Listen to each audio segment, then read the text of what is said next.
Well, last night, the Celtics snapped a 3-game losing streak, and Kyrie Irving was masterful. 27 points, career high, 18 points. He walked the walk after doing a whole lot of talking, and then after the game, he did some more talking about a particular phone call he had with his former teammate. I had to call Bron, and tell him, I apologize for being that young player that wanted to everything at his fingertips, and I wanted everything to be at, my threshold. I wanted to be the guy that led us to championship. I wanted to be the leader. I wanted to be all that, and the responsibility of being the best player in the world and leading a team is something that's not meant for many people. And Bron was one of those guys that came to Cleveland and tried to really show us what it's like to win a championship, and it was hard for him. Darn, Kenny, it's our weekly visit with Shaquille O'Neal, who knows something about teammates breaking up, very famously. What do you take of Kyrie talking about and telling the world about the conversation he had with LeBron? I think it was big of him to let the world know he was thinking, but a lot of times stuff like that you should keep to yourself. I think the problem with most of us, especially when we're in our prime, we don't have enough time because of our egos to just sit down and have a conversation. Especially when you got all the other outside factors. Like, I hate hearing whose team is it. Is it Keem's team? Is it Kenny's team? Like, that right there would break. Rather than, having a conversation. Once me and him had that conversation, come to me at the beginning of the game. I'm probably not going to be hitting free throws in the fourth quarter. You do what you do in the fourth quarter. I'll rebound, I'll set picks and get you up. So once you have that conversation and stop worrying about whose team is it or who does this and who does that, because believe it or not, and Kenny knows this, you're not going to win the championship without the others. So, like, you could average 20, 30 there, but if you don't have the others hitting 9 threes and hitting the clutch three when Penny Hardaway jumps at the pump fake, you're not going to win the championship anyway. So everybody just has to play their role. Who cares who's getting the most credit? Like, when I first came in, I wanted to be the man, but guess what? Mike, Barkley, Malone, David Robinson, sometimes you just got to, wait your turn. But be careful what you ask for, because when you want to be the man, you better be able to control it and, be able to handle it. But again, it was, commendable for him to say, I apologize and all that. But some of that stuff you just, have to keep to yourself. Yeah, I agree with keeping it to yourself. It doesn't benefit. I'm not sure who it benefits by being exposed now. I'm not sure.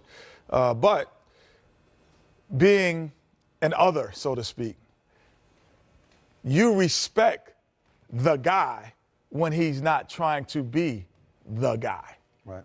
Because you have more of the offensive load doesn't really make you the guy either.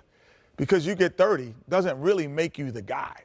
It just what you do around it, how you lead, how your work ethic, what you don't say, that makes you the guy. So because if a guy had averaged 20 rebounds a game, does that make him the guy? Right. Every situation is different, right? It does, right. So what it is your respect comes from your work ethic and what you, most of the time, what you don't say. And then everyone starts to say, he's the guy. You don't have to say it. Funny you mentioned respect. And the problem with Boston is a very simple fix. Very simple fix. Kyrie, as a leader, should come in and say, I realize I saw what you did last year, and I want you to do that. Don't hold back from me. I want you to do that. When I get you the ball, do what you did last year. I'm going to do what I do. Now you got 2 powerhouses playing. See, the problem is these guys, they're like, hey, we can play. Now that Kyrie and, the other guys back, you want us to go back, and they don't want to go back, and they shouldn't go back. But Kyrie, as the leader, he should make it easy for himself. It was easy for me, rather than try to shoot through the double, kick it to Horace. Horace Grant going to hit that wide open 15-footer 7 out of 10 times. It makes it easier for Kyrie, so he don't have to dribble and, try to get 27 every night. If you got young guys that want to roll, get it to them. How do you Shaquille broke it down before we go into Diesel Dunks so simply. He broke it down one night. He's like, well, how do you get 30 points? You get 6 points a quarter. You get 6 points a quarter. That's 24, and you get to the free throw line. That's it. You got to make 3 baskets in a quarter. That's it. If you're a great player, you should be able to get 3 baskets every quarter, and then get to the free throw line and get a quarter. You don't need to get 30 in a quarter. That's it. All right, well, it's your time to shine, Big Let's do it. Let's break out the sheet. Let's go. All right, Kenny, I apologize. I apologize. Jared, I apologize to you for beating you up a couple weeks ago. I'm sorry. Oh, the therapy sessions, you'll have to pay for those, too. I should have realized that He's the man. That's what makes him the man. Number 10, DeAndre Brimbrae rocks the cradle and throws down the nasty reverse Oh, dunk that was on nice. the break. I used to do that on a regular. We need to see. No, that was Who a he Kenny played Smith for? dunk. No, that was my dunk back in the day. Who he I'm played telling you, for? Shaq. Oh, brother. I made that dunk I famous. know, I saw you. Thank you. Number 9, Kyle Kuzma drives through the lane and throws this was down nice. the tomahawk This was on the nice. Bulls. This was No, I love when guys go by the Damn. rim. Ooh. Watch it goes by it. It keeps going. Oh, don't look I at like the that. rim. Yes, go by it. Eee. Make sure Boy, it didn't pop I out. see you. Okay. Number 8, Ben Simmons powers past Taj Gibson and finishes strong Finish at it. the rim with the one-handed jam. I think the Watch out, push-out Josh. was, yeah. I Oh, think that the wasn't no push-out push. Stop. That's LSU. We don't need to push. How do you like the headband? Love, Strength, the headband? University. Yeah, I do like like the the way. I do like the headband, Ben. Number 7, Anthony Davis cuts back door and throws it down over Kevin Durant. Oh, Don't you jump. that was one of the best games. Don't you jump. That was a great game. They can look like the Denver Number Nuggets 6, uniform. Luka do, Doncic yeah. dribbles past DeMar DeRozan for the two-hand flush in traffic. That's Look at the look. Yeah, it's kind of weak. Where's he from, Doncic? Luka? From Europe. From what part of Europe? Slovenia. But Alright. Number 5, Giannis Euro sets past Mike Conley and stuffs on the whole damn team. Oh, man. Man, that's my MVP right there, Kenny. He finishes in the lane like Boy. that. Like Boy. close to you. Once Boy. it's there, it's done. That's why he's a new Superman. I gave it to Superman. Number 4, Al Horford fills the lane and posterizes Serge Ibaka. Then he looked at him. Then he looked at him. Oh, don't look at Then he him. looked at him. Don't look at Then him. he looked at him. Ooh. Then he looked at him. Ooh. What you doing? What are you doing? In defense.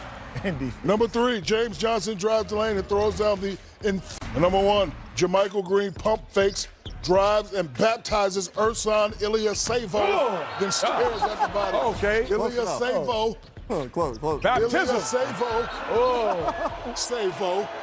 Ilyasova. Oh my God. Disrespectful. That wasn't. Ilyasova. He woke up Jared, wet. He got up wet. I can read. He got up wet. That wasn't You baptism. maybe could read, but Listen, and speaking. but listen, my homeboy Justin put it ebonically too. Yes, sir. Ilya Savo. Yes, sir. Ilya Savo. Thanks, Justin. some read in A as an O. I guess that's what Jack does. That is Austin, y'all get right, man, and go have a meeting, man. That's all it takes. Just one team dinner, everybody say Yeah. what's on their mind, and then just get it cracking. Get it cracking. That's they had a team meeting No. after the Milwaukee loss in December, and they said everything was fixed. not that type of team meeting. A team meeting with us and the fellas. We at the crib. We watching Netflix. We have, Netflix and chill We with the drinking team? that drink. We just chilling. We talking smack. We get into some arguments. No and doubt. somebody get them and say, nah, cut that out. Boo, boo, boo, boo, boo, boo. That's all. It's simple. Jack? Let your ego go. Kenny? Yes. You guys got to go. Okay. Let your ego go. Okay. What's up, brother? Kenny, thank you very Thank you, much. brother. Again, I Thanks for having apologize, me. sir. I apologize. I'm the man, Jerry. I'm the man. Oh, irony. It's so fun. We'll they come went back to with London? highlights from London. Dramatic win by the Wizards. People flying to London in the middle of the. We got 2 games for you on Thursday, trusting the process, visiting the Pacers, and then the Lakers and Russell Westbrook and PG-13. 9:30 p.m. Eastern. Coverage starts at 6:30 with the Game Time. That's us on NBA TV. Now, you notice I didn't say LeBron because he will not be playing. LeBron James out for at least 2 more games. However, he has been cleared to return to practice next week. Since injuring his groin, the Lakers have gone 4-7 in 11 games without him. Their next 2 are on the road at OKC, which is on our network, and at Houston. And Rich Paul, his agent, weighed in today, reading, quote, "We don't give a bleep what anyone, but nobody thinks or says. We're going to do what's best for him. The best case scenario was 3 weeks. The worst case was 6 weeks. And we're right on schedule," end quote. Rich Paul drops the mic and walks off. Number one, how often do agents put out statements like this for their players speaking for them as a spokesperson? How often do you see this in the NBA or any professional sport? It's unique. Happens. Yeah, I mean, Does but it seem I'm unusual sure, or am I tripping? No, I think it's unique in LeBron's case because we're so Yes. used to hearing directly from LeBron James. But I would sense that the rancor about where's LeBron rescue this season, as it cranks up, there are going to be instances where somebody has to say something. I think this might have been Rich Paul just kind of want to set the record straight. I think it makes a lot of sense too, Fish. If there was an internal understanding of what the timeline would be for LeBron, there's no amount of outside pressure or social media that's going to accelerate it. I mean, this is a guy who has never really been sidelined in this way. So why would you rush at this stage of the career? It would be foolish. Yeah, it makes no sense. I think he's spot on. Whether we typically hear from Rich or not, it makes sense. He's LeBron's agent. His job description is to do what's best for LeBron. So what he says makes sense. And I agree in terms of the timing. I think everyone's just kind of clamoring for something because LeBron hasn't really spoken. Obviously, the Lakers are being cautious. They're not saying much other than he'll be reevaluated at the proper times. And so it's more noise than anything. With a significant groin injury, to 2 or 3 weeks later to be wondering why he's not back tonight doesn't really compute for me. So I say continue to take your time and do what you need to do. All players are different. We saw Steph Curry have a similar injury. He missed 11 games earlier in the season. Steph, of course, a little bit younger than LeBron. But taking it onto the basketball court, how urgent is it for a player of LeBron's stature, who's obviously the best player in the league, the most important player on their franchise, for him to get back, seeing how they've slid from a top 4 seed now down to teetering to maybe being a lottery team? Well, it's important for him to get back as soon as possible, but that has to be done in the right way. Steph Curry's injury probably was a different type of injury. LeBron's play was an awkward play and looked to put much more severe strain on the groin area than the play we saw from Steph Curry's injury. Getting LeBron back is paramount, but remember, this is month 4 of year 1. So if you want the LeBron James for the next 3.5 seasons to play at the MVP type level that he's capable of and showing no signs of really slowing down, then it is paramount to be patient right now. A few weeks now saves you a few years later, and that's what they need to do with this young man. Well, it seems like you definitely want to take that into consideration, but let's not forget LeBron's not getting any younger. We all know Father Time's undefeated, so while you still want to manage that injury, you still want to make sure you don't lose an opportunity. This is a team that was right there close to the 2 seed earlier in the season. But that was early in this season. There was also a situation where, did we really think the Lakers were a top 2 or 3 team in the Western Conference right now? So what they're doing is exposing themselves for what we knew them to be without LeBron James. You know, a team that would be maybe battling for one of those final spots in the playoff mix. The bigger pressure to me on the Lakers is actually external. You got now a Utah team with a very favorable schedule coming up, you know, throughout this entire second half of the season, and they're playing better. So now if you're the Lakers, you're not just playing for the internal expectations. Now you got to worry about the real estate around you and who is climbing, who's coming up after you, chasing that playoff spot that you've been sitting in. That's where I think the pressure, not on LeBron or anybody else, but just on the organization itself, weighs heavier than it might have otherwise. Look at what the Jazz, the Kings, you know, and really the Timberwolves and Pelicans are kind of out there, but not a threat right now the way that the Jazz are, clear and present. And then the Kings, if they get on a roll, then that's another team you got to worry about. What you got to have, if you're the Lakers, is LeBron back healthy and drama-free down the stretch run of the season. If it takes 2 or 3 more games, 4 games, whatever it is, you weigh that out and allow LeBron the time he needs to get healthy. We talked about this off cam, but showing the signs of panic is when you look at Magic, Rob Pelinka, and those guys. And Derek, I'll direct this question directly to you since you're familiar with the inner workings of that organization. Is there a situation where they make a knee-jerk reaction and make a move even though they're still waiting on LeBron just to try to maintain staying afloat in the Western Conference playoff standings?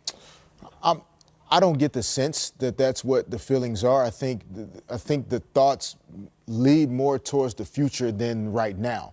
I believe the move to add LeBron James this year, or the decision that he made to come to LA, was really about what they're going to build this year into next year and really positioning themselves to be a destination for another top free agent or another top player via trade. Mm-hmm. And I think they've done a lot of that work. I do think that there are other players around the league that at the right time, and if things fit together, they will be willing to join LeBron in LA. And I think that's on track. And so I'm not sure if there's any huge move they would make in terms of LeBron being in or out. I think that move will be made either way. The only potential wrinkle in this entire timeline, of course, is the trade deadline. You know, if somebody is desperate at the trade deadline to make a move or to do something, and the Lakers are on that phone, then all bets are off. We don't know what might happen. But I think that would be the case whether LeBron is in uniform Correct. or not. That's what I agree with. Having the trade deadline on the schedule the way we do before All-Star Weekend changes the dynamic, changes everybody's metric on how you approach it. That's the only, to me, if the Lakers get past the deadline, Fish, why would you do anything to upset what you potentially have going on this summer? You ride this season out no matter what, no matter who's healthy, let chips fall where they will, and continue with your long-term plan to build this organization back up to the point where it can be a contender for years to come. The NBA trade line coming up 2 weeks from tomorrow, so make sure you keep it locked right here on NBA TV, where we have all the latest updates on all the latest trade news. Luka Doncic, leading candidate for Rookie of the Year. We're going to talk to Jeff Skin Wade, who has all the insight on what's going on in Dallas. More Game Time coming up.